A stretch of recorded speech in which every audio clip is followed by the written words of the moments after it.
भक्ति अर्थात सेवा। स्वामी श्री प्रेमपुरी जी महाराज।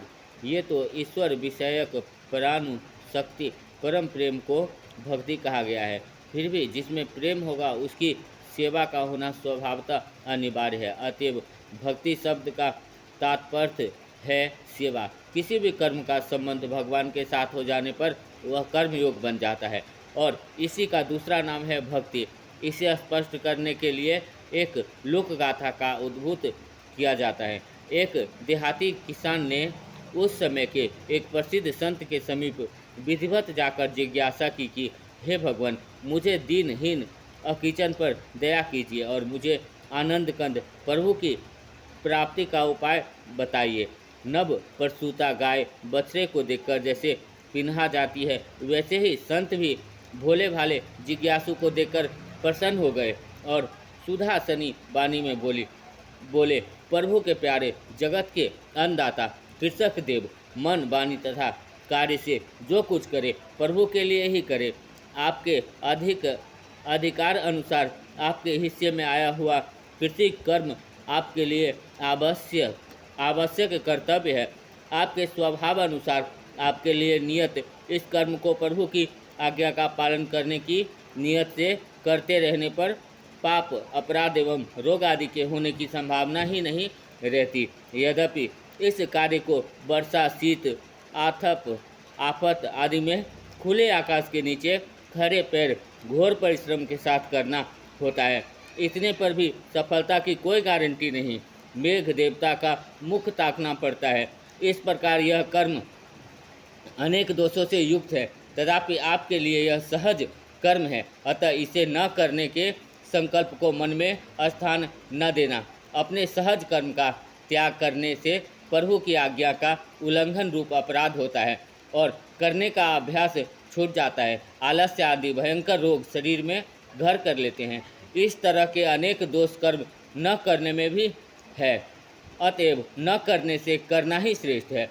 फिर कौन सा कर्म ऐसा है जो सर्वदा निर्दोष है?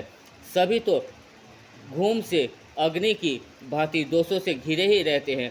सारांश यह कि प्रभु के आदेश का पालन करने की भावना से अपने हिस्से के कर्म को पूर्ण प्रामाणिकता, परिपक्व विश्वास एवं परम प्रेम के साथ तन मन धन जन से संगोपंग संपन्न करके परम दयानिधान प्रभु को सादर समर्पित करते रहना ही प्रभु की प्राप्ति का अमोघ उपाय है।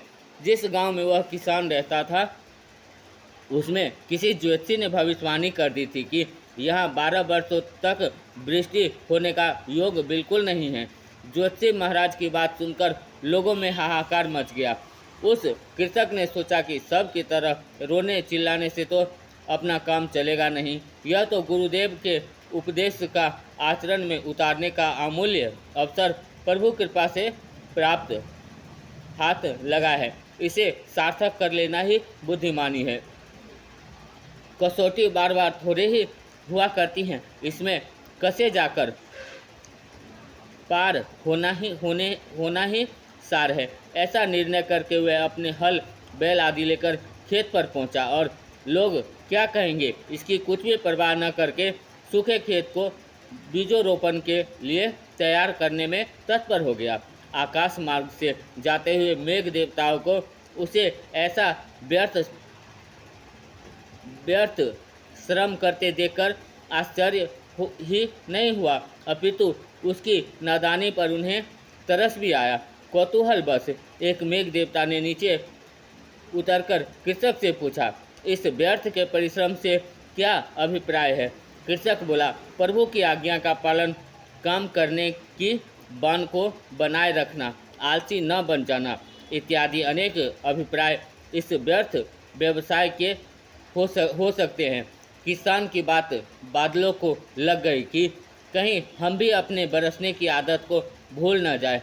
फिर क्या था, फिर तो सारे के सारे बादल कड़ाके के गर्जना के साथ बरस पड़े और मूसलाधार वृष्टि होने लगी, जिससे देखते ही देखते सारे देहात की भूमि सुजला सुफला एवं श्यामला हो गया। कृषक की भांति जीव भी अपने अंतकरण के सूखे खेत में भागवत भक्ति के बीज को उगाने की तैयारी में तन मन से संलग्न हो जाए। पक्का निश्चय कर ले कि मुझे प्रभु ने अपने लिए उत्पन्न किया है और मैं भी प्रभु के लिए ही पैदा हुआ हूँ। अतः मेरे सर्वस्व प्रभु को समर्पित होना चाहिए। मेरा जीवन प्रभुमय होना ही चाहिए। मेरे प्रत्येक हलचल का संबंध साक्षात या परस्पराय प्रभु के साथ ही होना चाहिए। मैं अपने निश्चय में ढूंढ हूँ और धुन का पक्का हूँ। अपनी आदत से लाचार हूँ। मुझे कोई भी आलसी नहीं बना सकता। स्वयं प्रभु छुड़ाना चाहे तभी मैं प्रभु के लिए कर्म करने की अपनी आदत को छोड़ नहीं सकता। ऐसा निश्चय होने पर जीव की यह बात भी प्रभु को लगे बिना रह नहीं सकती। प्रभु भी सोचने लग जाएंगे कि कहीं मैं भी कृपा मृत बरसना की अपनी सनातनी बाण को भूल गया तो, और वे झटपट पिघल पड़ेंगे। प्रभु को तो कृपा अमृत वर्षा की आदत ही नहीं है, किंतु चस्का पड़ गया है। वे दया में देव अपने व्यसन से बाज नहीं रह सकते। सुंतरा सिर ही बरस पड़ेंगे और बात की बात में उसकी शुष्क हृदय भूमि को अनुग्रह अमृत से सुजला, अपनी प्राप्ति रूप फल से सुफला एवं दिव्य प्रेम रूप शास्त्र के प्रदान से श्यामल बना देंगे। तात्पर्य यह है कि हम जो कुछ करें सच्ची नियत से, ईमानदारी के साथ, श्रद्धापूर्वक प्रभु को समर्पण करने की विशुद्ध भावना से ही करें, तो हमारी सभी चेष्टाएं भागवत भक्ति बन जाएगी। और भक्ति का अर्थ भी तो यही है कि मैं जो कुछ करूं तो आपकी सेवा हो। दयालु प्रभु हमें शक्ति दे कि हम इन विचारों को आचरणों के साथ समन्वय साध सके। ओम नमः शिवाय। जय श्री राम। ओम शेयर कर दीजिए।